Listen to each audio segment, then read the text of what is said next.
이 방송은 일반적인 건강 정보 제공을 위한 것이며 개인의 진단이나 치료를 대신할 수 없습니다.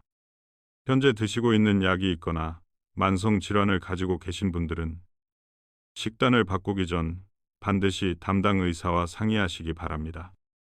안녕하세요. 중장년과 시니어분들을 오래 진료해온 내과 전문의입니다. 아침 식사를 든든히 챙겨 드시면 건강을 지키고 있다고 느끼시는 분들이 많으실 텐데요.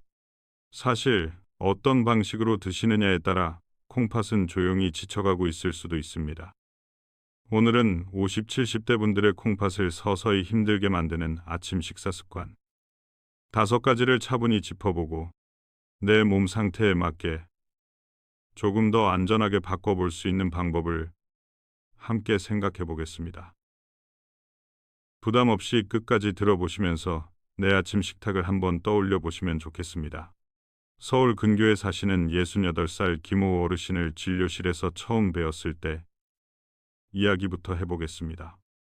회사에서 정년 퇴직하신 지 몇 년 됐고 자녀 둘은 이미 결혼해 따로 살고 계신 전형적인 한국의 아버지셨습니다. 4년 과레슨 전에 선생님 저는 그래도 아침은 꼬박꼬박 챙겨 먹습니다. 진료실에 앉자마자 가장 먼저 이렇게 말씀하시더군요. 젊을 때부터 아침을 걸으면 힘이 없다는 말을 귀에 못이 박히도록 들으셨고 그래서 퇴직 후에도 아침 식사만큼은 꼭 챙겨 드셨다고 합니다. 김 어르신의 아침 식탁은 우리가 익숙하게 떠올리는 한국의 평범한 식탁과 크게 다르지 않았습니다. 김이 모락모락 나는 국 한 냄비가 가운데 놓이고 그 옆에는 잘 익은 김치와 젓갈 하나, 장아찌 하나 정도가 늘 자리를 지키고 있었습니다. 밥은 항상 흰쌀밥 한 공기였고 가끔은 멸치볶음이나 어묵볶음 같은 반찬이 추가되는 날도 있었지요. 국이 있어야 밥을 먹은 것 같아서요. 어르신은 국물은 적당히만 드신다고 생각하셨지만 실제로는 밥을 거의 국에 말아 드시는 날이 더 많았습니다. 젓갈이나 장아찌도 조금만 집어 드신다고 했지만 접시를 보고 있으면 어느새 몇 번이나 젓가락이 왔다 갔다 하는 모습을 본인도 잘 알고 계셨습니다. 문제는 이렇게 아침을 든든히 먹었는데도 몸이 예전 같지 않다는 느낌이 점점 강해지고 있다는 점이었습니다. 아침에 일어나면 발등이 붓는 것 같고 손가락 마디가 뻣뻣해져서 주먹을 쥐었다 펴는데 시간이 걸렸습니다. 밤에는 분명히 일찍 잠자리에 들었는데도 아침에 눈을 뜨면 머리가 맑지 않고 몸이 무겁고 허리가 뻐근했습니다. 나이가 드니 다 그렇지요 뭐. 어르신은 처음에는 이렇게 스스로를 달래셨습니다. 하지만 어느 날부터인가 아침 소변을 볼 때 거품이 예전보다 조금 더 눈에 띄게 느껴졌다고 합니다. 색도 유난히 진해 보이는 날이 있었고 화장실에서 나와도 개운한 느낌이 덜했습니다. 그래도 병원에 바로 오시지는 않았습니다. 자녀들에게 괜히 걱정을 끼치고 싶지 않았고 병원에 가면 또 이런저런 약이 늘어날까봐 마음이 부담스러우셨기 때문입니다. 그러던 중에 건강검진 결과표에서 콩팥 기능이 예전보다 떨어져 있습니다. 추가 검사가 필요합니다. 라는 문구를 보게 되었습니다. 그제야 어르신은 내가 뭘 잘못하고 있나 하는 생각이 조금씩 들었다고 합니다. 평소 식단을 떠올려 보니 유난히 짠 음식을 좋아했고 특히 아침에는 김치와 젓갈이 없으면 허전해서 꼭 챙겨 드셨습니다. 자녀들이 집에 올 때마다 아버지 너무 짜게 드시는 것 같아요 하고 말렸지만 난 평생 이렇게 먹었어. 괜찮아 하고 웃어 넘기셨습니다. 혼자 계시는 날에는 국을 한 번 끓여놓고 이틀, 3일 내내 데워 먹는 날도 많았습니다. 간을 한 번에 세게 해두니 다시 데워 먹어도 맛이 덜해지지 않는다고 생각하셨기 때문입니다. 가끔은 설거지가 귀찮아 밥을 대충 말아 한 그릇에 다 해결하는 날도 있었지요. 그런데 몸은 점점 예민한 신호를 보내고 있었습니다. 계단을 몇 층만 올라가도 숨이 가빠지고 다리가 묵직해졌습니다. 오후가 되면 눈꺼풀이 무겁고 사소한 일에도 짜증이 늘었습니다. 밤에 잠을 자도 푹 잔 느낌이 들지 않고 새벽에 한두 번씩 깨서 화장실을 다녀와야 했습니다. 혹시 심장에 문제가 생긴 건가 당뇨가 더 나빠진 건가? 여러 걱정이 스쳐갔지만 정작 아침 식탁이 문제의 한 축일 수 있다는 생각은 거의 하지 못하셨습니다. 건강정보 프로그램을 보면서도 지방이나 당 얘기에는 귀를 기울였지만 콩팥 이야기가 나오면 나는 소금 많이 안 먹는데 하고 넘기셨습니다. 실제로 본인은 적당히 먹는다고 느끼고 계셨기 때문입니다. 진료실에 오신 날 저는 어르신께 하루 식단을 자세히 여쭈었습니다. 특히 아침에 무엇을, 얼마나, 어떤 순서로 드시는지 하나하나 같이 떠올려 보았습니다. 이야기를 나누다 보니 어르신도 어느 순간 웃으며 이렇게 말씀하셨습니다. 선생님, 듣고 보니 제가 생각한 것보다 훨씬 짜게 먹고 있었네요. 우리가 평소에 너무 익숙해져서 문제라고 생각하지 못했던 아침 식사 습관들이 이렇게 조금씩 콩팥을 지치게 만들고 있을 수 있습니다. 김어르신의 이야기 속에서 혹시 여러분 자신의 모습이 겹쳐 보이지 않으셨나요? 오늘 방송에서는 이런 평범한 아침 식탁이 콩팥에 어떤 부담을 줄 수 있는지, 그리고 어떻게 하면 크게 어렵지 않게 방향을 조금 바꿀 수 있는지 차근차근 나누어 보려고 합니다. 많은 50, 70대 분들이 콩팥은 특별히 아픈 곳이 없다고 말씀하십니다. 실제로 콩팥은 상당히 많이 지쳐도 초기에 뚜렷한 통증이 잘 나타나지 않기 때문에 몸에서 보내는 신호를 놓치기 쉽습니다. 아침에 눈을 떴을 때 여러분의 몸 상태는 어떠신가요? 밤새 푹 쉬었으니 개운해야 할 것 같은데 일어나자마자 머리가 멍하고 몸이 납덩이처럼 무거운 느낌이 드는 날이 점점 늘어나고 있지는 않으신가요? 세수하려고 화장실에 가서 거울을 보면 눈두덩이와 아래 눈꺼풀이 살짝 부어 있는 것 같고 손가락 마디가 잘 구부려지지 않아 찌뿌둥한 느낌이 드는 분들도 있습니다. 어제 저녁에 좀 많이 먹어서 그런가 보다. 잠을 뒤척여서 그런가 보다. 하고 넘기기 쉽지만 이런 부종과 뻣뻣함이 자주 반복된다면 콩팥이 보내는 신호일 수도 있습니다. 아침 소변을 볼 때를 떠올려 보겠습니다. 예전에는 금방 사라지던 거품이 요즘 따라 유난히 풍성하게 생겨서 한참 동안 변기 위에 남아있는 것처럼 보일 때가 있지 않으신가요? 색도 맑은 노란색보다는 진한 갈색에 가까운 날이 잦아졌다면 몸속 수분과 노폐물의 균형이 예전 같지 않다는 뜻일 수 있습니다. 소변 양 자체가 예전보다 줄어든 것 같다고 느끼는 분들도 있습니다. 밤에 두세 번씩 화장실을 다녀오는데 한 번에 나오는 양이 많지 않고 개운하지 않은 느낌이 남는다고 말하는 분들도 계십니다. 이렇게 밤과 새벽에 자꾸 깨다 보니 깊은 잠을 자기 어렵고 아침이 되면 더 피곤한 악순환이 반복됩니다. 아침 식사 전후의 상태를 조금 더 자세히 보겠습니다.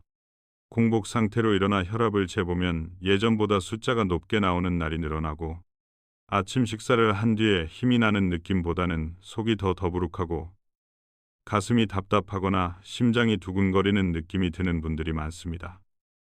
어떤 분들은 밥과 국, 반찬을 분명히 먹었는데 금방 입이 말라 물을 계속 찾게 되기도 합니다.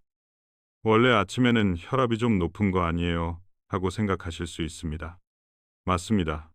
아침에는 호르몬 변화로 혈압이 어느 정도 올라갈 수 있습니다. 하지만 그 폭이 너무 크고 거의 매일 아침마다 혈압이 20, 30씩 요동친다면 혈관과 콩팥에 동시에 부담이 되고 있을 가능성을 생각해 볼 필요가 있습니다. 하루를 보내는 동안에도 미묘한 변화들이 쌓입니다. 예전에는 시장을 한 바퀴 돌거나 버스를 타고 한두 정거장만 가도 별로 힘들지 않았는데 요즘은 잠깐만 걸어도 다리가 퉁퉁 붓는 느낌이 들고 신발이 꽉 끼는 것 같다고 호소하는 분들이 많습니다. 오후가 되면 몸이 무겁고 눈꺼풀이 자꾸 감기는데 막상 밤에는 깊이 잠이 들지 못해 새벽까지 뒤척이는 악순환이 이어지기도 합니다. 식욕도 미묘하게 달라집니다. 아침을 챙겨 먹기는 하는데 밥맛이 예전 같지 않고 맛있는 반찬인데도 두어 젓가락만 먹고 젓가락을 내려놓게 되는 날이 늘어납니다. 조금만 먹어도 속이 더부룩하고 더 이상 들어가지 않는 느낌이 드는 경우도 있고 반대로 단 음식이나 짠 음식만 유난히 당기는 경우도 있습니다. 마음 상태 역시 영향을 받습니다. 가슴이 두근거리는 듯하고 이유 없이 불안하거나 예전 같지 않게 작은 일에도 짜증이 나고 주변 사람들에게 말을 퉁명스럽게 하게 되는 자신을 보며 스스로도 놀라시는 분들이 많습니다. 몸이 계속 피곤하고 붓고 속이 편치 않다 보니 내가 왜 이러지? 혹시 큰 병이 생긴 건 아닐까? 하는 불안이 마음 한켠에 자리를 잡습니다. 그런데도 막상 병원 문을 두드리는 것은 쉽지 않습니다. 검사해보면 또 약만 늘어날 거야. 이 나이에 어쩔 수 없지. 하고 스스로를 설득하며 버티는 사이에 콩팥은 조용히 더 많은 부담을 떠안고 있을 수 있습니다. 특히 고혈압이나 당뇨, 심장질환 진단을 이미 받고 계신 분들은 아침마다 이런 증상이 조금씩 더 자주, 더 심하게 나타나는데도 원래 그렇겠지 하고 넘기시는 경우가 매우 많습니다. 혹시 여러분도 어느 순간부터 거울 속 얼굴이 조금 더 쇠해 보이고 다리와 발등이 자주 붓는데 정확한 이유를 모른 채 지내고 계시지는 않나요? 아침마다 혈압 혈당 숫자에만 시선을 빼앗겨 정작 그 숫자를 만드는 밥상, 특히 아침 식탁을 자세히 들여다보지 못하고 계시지는 않은지 한번 돌아볼 필요가 있습니다. 지금 말씀드린 여러 가지 신호들 중에서 두세 가지라도 겹쳐 보인다면 내 콩팥이 조용히 지쳐가고 있다는 몸의 작은 외침일 수 있습니다. 이어서 왜 이런 증상들이 아침 식사 습관과 연결되는지 그 이유를 조금 더 쉽게 풀어드리겠습니다. 콩팥이 어떤 일을 하는지부터 아주 간단하게 정리해 보겠습니다. 우리는 흔히 심장이나 위는 잘 떠올리지만 콩팥은 눈에 잘 보이지 않다 보니 역할을 막연하게만 알고 계신 경우가 많습니다. 콩팥은 쉽게 말해 몸속 피를 하루 종일 여러 번 돌려가며 노폐물과 여분의 수분을 걸러내주는 정수기 필터 같은 기관입니다.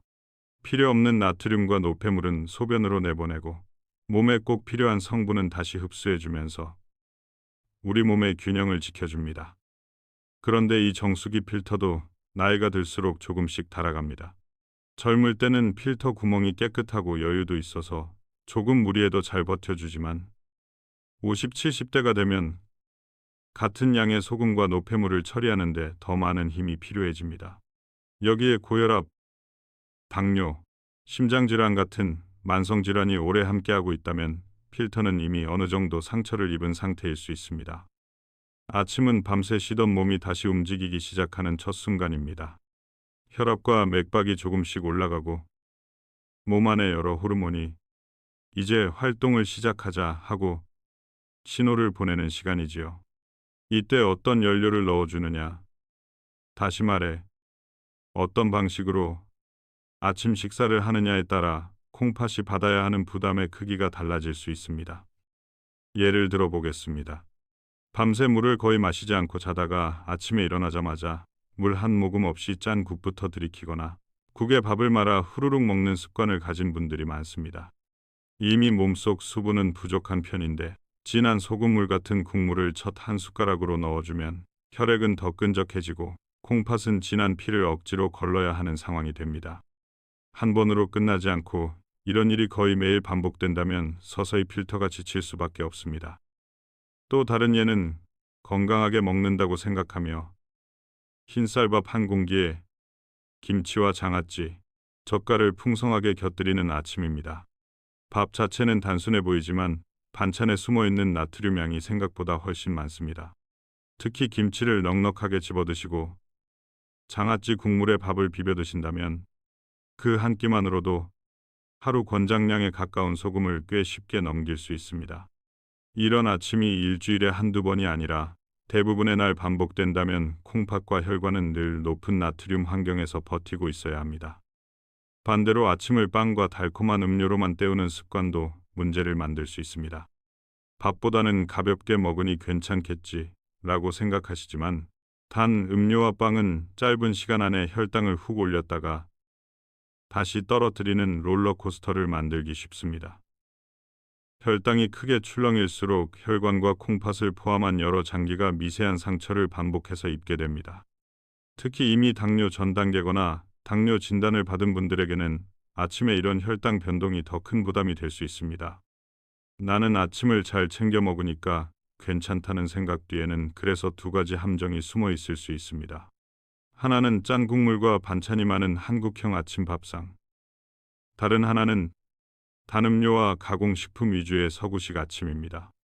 겉으로 보기에는 든든하다, 간편하다는 장점이 있지만 콩팥 입장에서는 매일 아침 무거운 짐을 지고 출근하는 셈이 될 수 있습니다.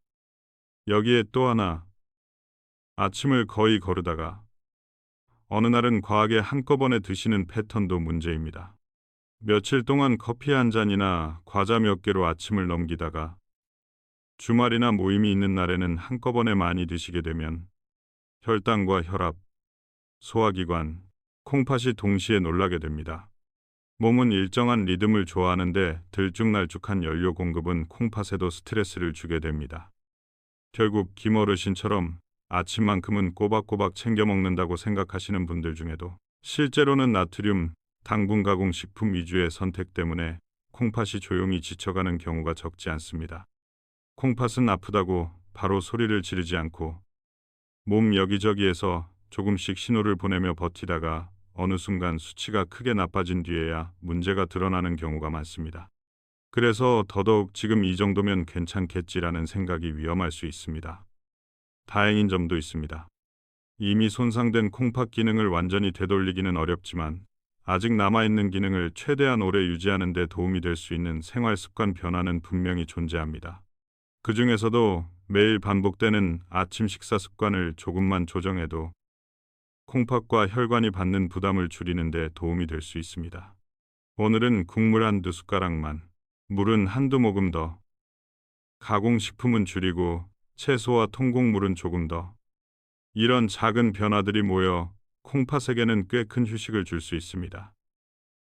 이어지는 부분에서는 콩팥 안에서 실제로 어떤 일이 일어나는지, 왜 짠 음식과 단 음식, 불규칙한 아침 습관이 콩팥을 더 힘들게 만드는지 몸속 기전을 조금 더 쉽게 풀어드리겠습니다. 그리고 그 설명을 바탕으로 어떤 아침 식사 습관을 먼저 바꾸면 좋을지 하나하나 연결해 보겠습니다. 이제 콩팥 안에서 실제로 무슨 일이 일어나고 있는지 조금 더 들여다보겠습니다. 우리 몸속에는 아주 많은 작은 콩팥 단위, 즉 네프론이라는 구조가 있습니다.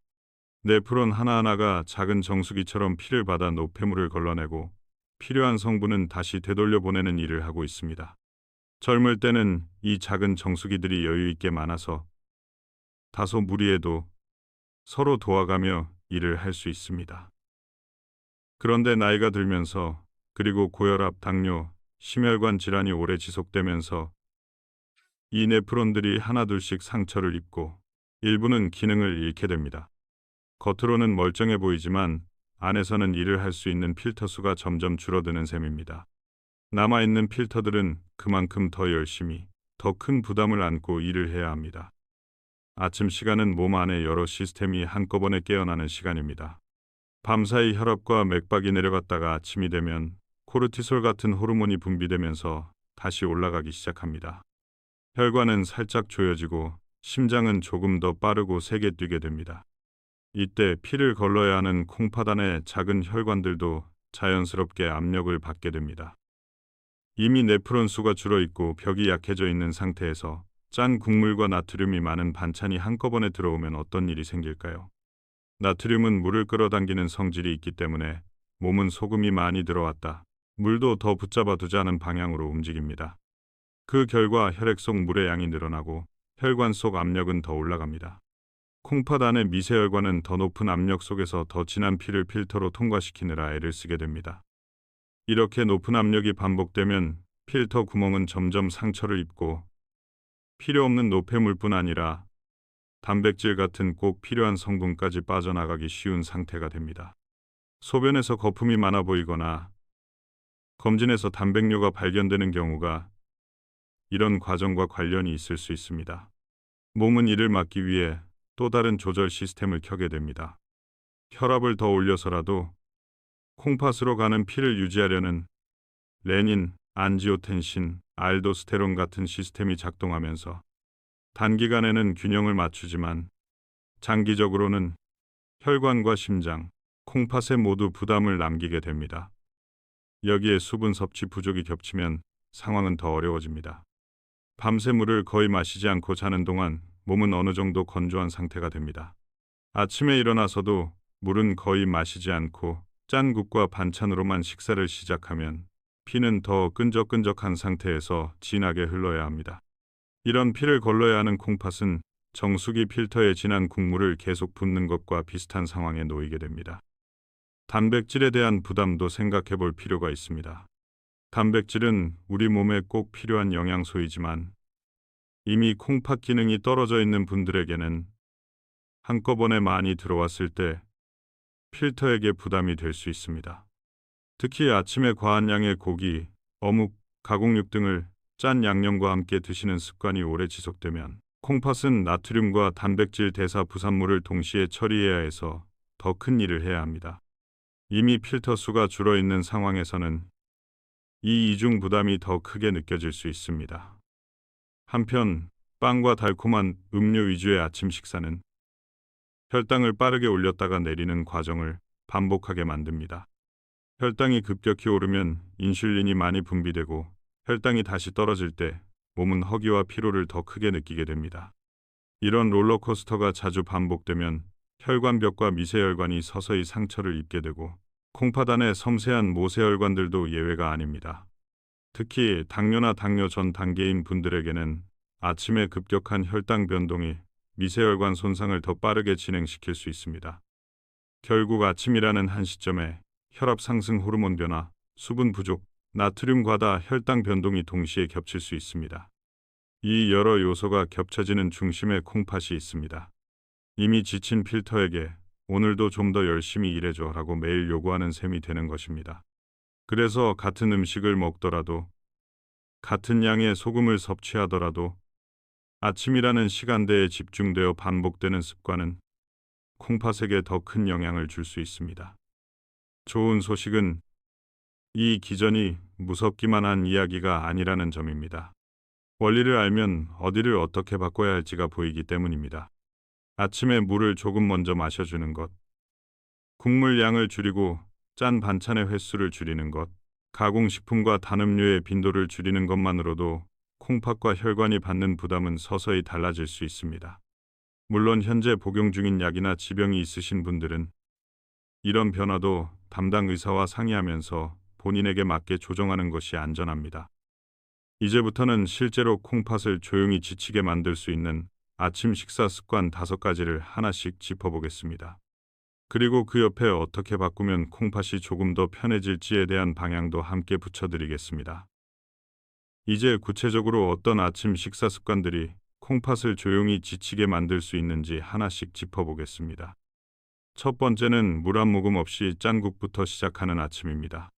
많은 분들이 일어나자마자 밥을 말아 국을 후루룩 드시거나 국물부터 먼저 한두 그릇 비우는 걸 당연하게 여기십니다.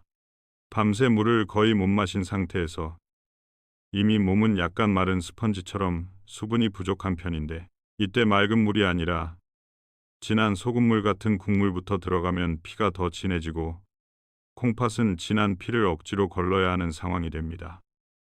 특히 김치찌개, 된장찌개, 순댓국, 해장국처럼 국물 자체에 소금과 양념이 많은 음식들은 아침 공복의 콩팥에게 꽤 큰 부담이 될 수 있습니다. 두 번째 습관은 밥 한 공기에 짠 반찬 중심으로만 식탁이 채워지는 아침입니다. 김치, 젓갈, 장아찌, 어묵볶음, 멸치볶음은 한국 밥상에서 빼놓기 어려운 반찬입니다. 문제는 이 반찬들이 이미 충분히 짠데도 조금만 더하며 젓가락이 여러 번 오가다 보면 본인도 모르게 나트륨을 꽤 많이 섭취하게 된다는 점입니다. 반찬 가지수가 많아 보이지만 실제로는 대부분 짠 음식 위주일 때 콩팥은 소금을 많이 실은 피를 계속 걸러야 합니다. 나는 국을 많이 안 먹으니까 괜찮다고 생각하시지만 반찬만으로도 하루 권장량을 넘어설 수 있다는 점을 잘 모르고 지나치기 쉽습니다. 세 번째는 아침마다 가공식품과 즉석식품에 많이 의존하는 습관입니다. 바쁘거나 혼자 사는 분들은 햄과 소시지, 베이컨 즉석 햇반에 전자레인지에 돌린 레토르트 국, 컵국, 냉동식품 등으로 아침을 해결하는 경우가 많습니다. 이런 음식들은 맛을 유지하고 보존 기간을 늘리기 위해 나트륨과 첨가물이 많이 들어있는 경우가 흔합니다. 겉으로 보기에는 반찬 준비가 필요 없어 편하고 그래도 국이 있고 반찬이 있으니 든든하다고 느끼지만 콩팥 입장에서는 양념과 첨가물이 많은 피를 걸러야 하는 일이 매일 반복되는 셈입니다. 네 번째 습관은 속 편하라고 생각하며 빵과 달콤한 음료만으로 아침을 때우는 경우입니다. 우유나 커피에 단빵, 케이크 잼을 듬뿍 바른 토스트, 설탕이 들어간 음료로 아침을 간단히 해결하는 패턴이 여기에 해당합니다. 밥을 먹는 것보다 가벼워 보여도 짧은 시간 안에 혈당을 훅 올렸다가 떨어뜨리는 데에는 이런 조합이 가장 앞에 서 있습니다. 혈당이 급격히 오르내리면 미세혈관들이 반복해서 자극을 받게 되고 시간이 지나며 콩팥 안의 모세혈관에도 부담이 쌓일 수 있습니다. 특히 이미 당뇨 전 단계거나 당뇨를 앓고 계신 분들에게는 아침에 이런 혈당 롤러코스터가 더 좋지 않을 수 있습니다. 다섯 번째 습관은 아침을 자주 거르다가 어느 날은 과하게 한꺼번에 먹는 패턴입니다. 평일에는 입맛이 없거나 시간이 없다는 이유로 커피 한 잔, 과자 몇 개로 대충 넘기다가 주말이나 모임이 있는 날에는 고기와 국, 여러 가지 반찬을 한 번에 많이 드시는 경우가 그렇습니다. 몸은 일정한 리듬과 양을 좋아하는데 며칠 동안 거의 연료를 받지 못하다가 갑자기 많은 양을 받게 되면 혈당과 혈압, 소화기관과 콩팥이 동시에 놀라게 됩니다. 이런 들쭉날쭉한 패턴이 계속되면 콩팥은 오늘은 일을 거의 못하다가 내일은 갑자기 과로를 해야 하는 상황을 반복하게 됩니다.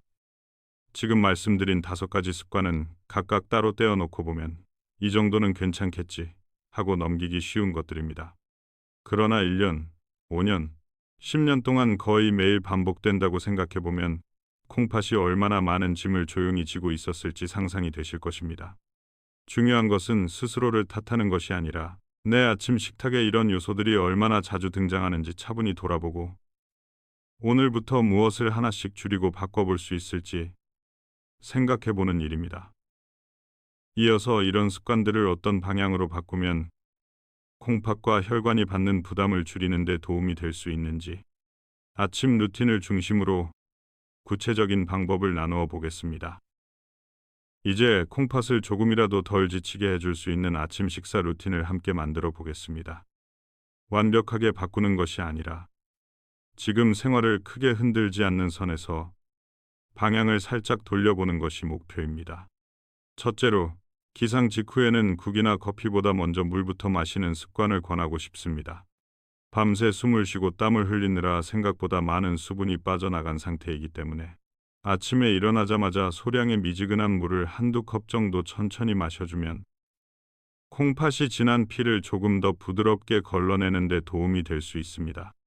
이때 한꺼번에 벌컥 들이키기보다는 컵을 나누어 두세 번에 나누어 마시는 것이 속에도 부담이 덜합니다. 신부전이나 심한 콩팥 기능 저하로 수분 제한이 필요한 분들은 반드시 담당 의사와 상의해 본인에게 맞는 양을 정하시는 것이 안전합니다. 둘째로, 아침 국물과 짠 반찬의 양과 순서를 조정해 보는 것이 좋겠습니다. 국이 있어야 밥을 먹은 것 같은 분들은 국을 완전히 끊기보다 처음에는 국물보다는 건더기를 중심으로 드시고 국물 양을 절반 정도로 줄이는 것부터 시작해 보실 수 있습니다. 예를 들어 이전에는 국을 밥에 말아 한 그릇 비웠다면 이제는 밥은 따로, 국물은 국그릇의 3분의 1 정도만 떠서 천천히 드셔보시는 겁니다. 김치와 젓갈, 장아찌는 접시에 넉넉히 올리기보다 한두 점만 덜어놓고 그 양만 먹겠다고 미리 정해두면 나트륨 섭취를 줄이는 데 도움이 될 수 있습니다. 처음에는 밋밋하게 느껴질 수 있지만 입맛은 생각보다 금방 적응하기 때문에 2주, 4주만 지나도 예전처럼 짜게 먹기가 오히려 힘들어지는 경우가 많습니다. 셋째로, 가공식품과 즉석식품의 비중을 줄이고 집에서 간을 조절할 수 있는 음식의 비율을 조금씩 늘리는 방향을 생각해 볼 수 있습니다. 매일 아침 햄과 소시지를 구워 드셨다면 일주일에 2번으로 줄이고 나머지 날에는 계란이나 두부, 생선구이처럼 비교적 간을 조절하기 쉬운 단백질 음식으로 바꾸어 보는 식입니다. 즉석국이나 컵국을 드셔야 할 때에도 표시된 물의 양보다 조금 더 많은 물을 넣어 간을 약하게 만들고 국물은 끝까지 다 마시지 않는 습관을 들이면 나트륨 섭취를 줄이는 데 도움이 될 수 있습니다. 포장지의 영양 성분표를 한 번씩 확인해 보는 것만으로도 내가 생각한 것보다 훨씬 작구나를 느끼게 되는 경우가 많습니다. 넷째로, 빵과 달콤한 음료 위주의 아침을 드시는 분들은 혈당이 덜 출렁이도록 조합을 바꾸어 보는 것이 좋겠습니다. 단맛이 강한 빵과 설탕이 들어간 음료를 함께 드시기보다 가능하면 설탕이 들어가지 않은 차나물 또는 우유, 두유와 함께 통곡물빵이나 견과류가 들어간 빵을 선택하는 방향으로 한 걸음만 움직여 보셔도 혈당 변동폭을 줄이는 데 도움이 될 수 있습니다. 잼을 듬뿍 바르던 습관이 있었다면 양을 절반으로 줄이고 그 자리를 삶은 달걀이나 채소, 토마토 같은 속 편한 재료로 채워보는 것도 한 방법입니다. 이미 당뇨 진단을 받으신 분들은 아침빵의 종류와 양, 함께 마시는 음료에 따라 혈당이 어떻게 변하는지 담당 의사나 영양사와 상담하면서 자신에게 맞는 조합을 찾는 것이 보다 안전합니다. 다섯째로, 아침을 거르거나 들쭉날쭉 먹는 분들은 매일 비슷한 시간에 비슷한 양으로를 목표로 삼아 보셨으면 합니다. 일주일 내내 커피 한 잔으로 버티다가 주말에만 과하게 먹는 대신 평일에도 소량이라도 규칙적으로 아침을 드시는 쪽이 콩팥과 혈관, 혈당 조절에는 훨씬 덜 부담이 될 수 있습니다. 예를 들어 아침 식욕이 별로 없으신 분들은 작은 그릇에 죽이나 따뜻한 우유, 삶은 달걀 하나와 과일 조금처럼 가볍지만 영양이 있는 조합을 정해놓고 매일 비슷한 시간에 비슷한 양으로 드셔보는 것입니다. 몸이 일정한 리듬에 익숙해지면 소화와 혈당, 혈압의 변동폭이 줄어들면서 콩팥이 받는 스트레스도 줄어드는 경향을 보입니다. 여섯째로, 아침 식사 후에 짧은 움직임을 생활 속에 넣어 보시는 것도 도움이 될 수 있습니다. 밥을 드신 뒤 바로 소파에 눕거나 다시 잠을 청하기보다 집안에서 50분 정도 천천히 걷거나 가벼운 스트레칭을 하는 것만으로도 혈액순환이 조금 더 부드러워지고 혈당과 혈압이 급격히 치솟는 것을 어느 정도 완화하는 데 도움이 될 수 있습니다. 무릎이나 허리가 많이 좋지 않아 걷기가 힘든 분들은 의자에 앉은 상태에서 발목 돌리기, 무릎 들어 올리기, 어깨와 목 스트레칭 같은 동작으로부터 시작해 보셔도 좋습니다. 이 모든 변화가 누구에게나 똑같이 맞는 것은 아닙니다. 이미 콩팥 기능이 상당히 떨어져 있거나 심부전, 간질환, 심한 고혈압 같은 지병이 있는 분들은 수분과 단백질, 나트륨 섭취량을 보다 엄격하게 조절해야 할 수 있습니다.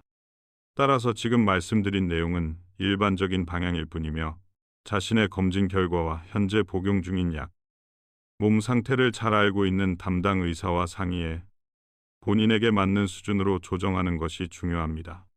다만 공통적으로 말씀드릴 수 있는 것은 아침 식사의 짠맛을 조금 줄이고 물은 조금 먼저, 가공식품은 조금 덜, 채소와 통곡물, 적절한 단백질은 조금 덜하는 방향이 콩팥과 혈관에 도움이 될 수 있는 습관이라는 점입니다. 지금까지 말씀드린 루틴 중에서 한두 가지만 골라 이번 주에 먼저 실천해 보시는 것도 좋습니다. 모든 것을 한 번에 바꾸려 하면 금방 지치지만 한 가지 습관만 일주일에 집중해 보면 내 몸이 어떻게 반응하는지 직접 느끼실 수 있습니다. 이어서는 이런 노력을 하면서도 반드시 병원 진찰과 검사를 받아보셔야 하는 경우가 언제인지, 또 어떤 분들이 특히 더 조심해야 하는지에 대해 정리해 드리겠습니다. 이제 이런 노력을 하고 계시더라도 반드시 병원에 가서 진찰과 검사를 받아보셔야 하는 경우가 언제인지 짚어보겠습니다. 먼저 눈과 발, 손이 자주 붓는 분들은 주의를 기울이셔야 합니다. 아침에 거울을 봤을 때 눈두덩이가 자주 붓고 양말 자국이 오래 남을 정도로 발목 주변이 붓는 일이 반복된다면 단순 피로 때문만은 아닐 수 있습니다. 낮에 조금만 서 있어도 다리가 퉁퉁 붓는 느낌이 든다면 한 번쯤 콩팥과 심장 상태를 함께 점검해 볼 필요가 있습니다. 소변 상태가 예전과 달라진 경우도 중요한 신호입니다. 아침 첫 소변이 유난히 진한 색을 띠거나 맥주 거품처럼 풍성한 거품이 생겨 한참 동안 사라지지 않는 모습이 자주 보일 때는 단백질이나 노폐물이 평소보다 많이 빠져나가고 있을 가능성을 생각해 봐야 합니다. 소변량이 갑자기 줄어들거나 반대로 밤에 너무 자주 화장실을 가면서 한 번에 나오는 양은 적은 느낌이 들 때에도 방치하지 말고 한 번쯤 검사로 확인해 보시는 것이 좋습니다. 피로감도 무시하기 쉬운 신호입니다. 예전보다 잠을 충분히 자는데도 일상생활을 하기 힘들 정도로 쉽게 지치고 숨이 차고 계단 몇 층만 올라가도 가슴이 두근거리며 힘이 빠지는 느낌이 오래간다면 단순 노화로만 돌리기에는 아쉬운 부분이 있습니다. 식욕이 떨어지고 메스꺼움이 잦아지며 아무 이유 없이 체중이 줄어드는 경우에도 콩팥을 포함한 전신 상태를 더 면밀히 살펴봐야 할 수 있습니다. 숫자로 확인할 수 있는 신호도 있습니다. 집에서 혈압을 재실 때 특히 아침마다 수축기 혈압이 140, 150 이상으로 자주 측정되고 이전보다 약을 늘렸음에도 잘 조절되지 않는다면 혈관과 콩팥이 모두 부담을 받고 있을 가능성을 생각해 봐야 합니다. 혈압이 갑자기 매우 높아지거나 예를 들어 180 이상, 심한 두통, 흉통, 호흡곤란, 시야 흐림 같은 증상이 동반될 때는 지체하지 말고 응급실이나 가까운 병원을 바로 찾으셔야 합니다. 특히 다음과 같은 분들은 증상의 유무와 관계없이 정기적으로 콩팥 검사를 받으시는 것이 권장됩니다. 오랫동안 고혈압을 앓고 계신 분, 당뇨병을 5년 이상 가지고 계신 분, 심장질환이나 뇌혈관 질환 진단을 받은 적 있는 분, 이미 검진해서 콩팥 기능이 조금 떨어져 있습니다 라는 말을 들어본 적 있는 분들이 여기에 해당합니다. 이런 분들은 1년에 한 번 이상 혈액검사 크레아티닌, EGFR 등화 소변검사 단백뇨, 미세알부민 등 바네스를 통해 현재 콩팥 상태를 확인하는 것이 도움이 될 수 있습니다. 인터넷 정보만으로 괜찮겠지 라고 스스로 판단하시기보다는 자신의 수치와 상태를 잘 알고 있는 담당 의사와 상의해 지금 단계에서 내가 조심해야 할 점이 무엇인지, 식단과 약은 어떻게 가져가야 할지에 대한 계획을 함께 세우시는 것이 안전합니다. 이미 콩팥 기능이 많이 떨어져 있다면 일반적인 건강 정보에서 권하는 식단이 오히려 맞지 않을 수 있기 때문에 반드시 개인 상황에 맞는 조정을 받으셔야 합니다. 마지막으로 갑작스러운 호흡곤란, 가슴 통증, 심한 두통, 의식 저하, 소변이 거의 나오지 않는 상태 등은 시간을 다투는 응급 상황일 수 있으므로 집에서 기다리지 마시고 즉시 병원 응급실의 도움을 받으셔야 합니다. 조금만 더 버텨보자는 생각이 때로는 소중한 시간을 놓치게 만들 수 있다는 점을 기억해 두시면 좋겠습니다. 이제 오늘 이야기를 차분히 정리해 보겠습니다. 오늘 방송의 첫 번째 메시지는 콩팥은 조용히 지쳐가는 장기라는 점입니다. 아프다고 크게 신호를 보내지 않기 때문에 아침의 붓기와 피로, 소변의 작은 변화 같은 몸의 속삭임을 놓치기 쉽습니다. 두 번째 메시지는 50, 70대의 아침 식사 한 끼가 콩팥 건강에 생각보다 큰 영향을 미칠 수 있다는 점입니다. 물 한 모금 없이 짠 국과 반찬으로 시작하는 습관, 가공식품과 단 음식 위주의 아침, 들쭉날쭉한 식사 패턴이 1년, 5년, 10년 쌓이면 콩팥과 혈관이 조용히 지쳐갈 수 있습니다. 세 번째 메시지는 완벽한 식단이 아니라 작은 변화도 충분히 의미가 있다는 점입니다. 아침에 물을 조금 먼저 마시는 것, 국물 양을 절반으로 줄이는 것, 빵과 음료의 단맛을 한 단계 낮추는 것, 아침을 거르지 않고 소량이라도 규칙적으로 먹는 것만으로도 콩팥이 받는 부담을 줄이는 데 도움이 될 수 있습니다. 중요한 것은 이 나이에 뭘 바꾼다고 달라지겠어 라고 포기하지 않고 지금부터라도 한 가지씩 실천해보는 마음입니다. 오늘 이야기 속에서 내 아침 식탁의 모습이 떠오르셨다면 이번 주에는 딱 한 가지 습관만 골라 바꿔보시는 건 어떨까요? 예를 들어 국물은 3숟가락까지만, 김치는 작은 접시에 덜어서만 먹기, 아침에는 단음료 대신 물이나 설탕 없는 차 한 잔으로 시작하기 같은 현실적인 약속부터 시작해 보실 수 있습니다. 몸은 생각보다 성실해서 이렇게 작은 변화를 반복해주면 서서히 붓기나 피로감, 혈압, 혈당의 변화를 통해 답을 들려주는 경우가 많습니다. 이 방송에서 드린 내용은 일반적인 건강 정보를 위한 것이며 여러분 한 분 한 분의 진단이나 치료를 대신할 수 없습니다. 이미 콩팥 질환이나 심장 질환, 고혈압, 당뇨병 등 지병이 있으신 분들, 그리고 현재 여러 가지 약을 함께 복용 중이신 분들은 아침 식사 습관을 바꾸기 전에 반드시 담당 의사와 상의하시기 바랍니다. 여러분의 수치와 몸 상태를 잘 알고 있는 의료진과 함께 오늘 들으신 내용을 각자의 상황에 맞게 조정해 나가는 것이 가장 안전합니다. 지금까지 함께 해주셔서 감사합니다. 내일 아침 식탁을 떠올리면서 내 콩팥이 조금이라도 더 편하게 숨 쉴 수 있도록 한 걸음만 바꾸어 보시기를 응원합니다. 여러분의 건강한 오늘과 내일, 그리고 오래도록 무리하지 않는 콩팥을 위해 이 시간이 작은 도움이 되었기를 바랍니다.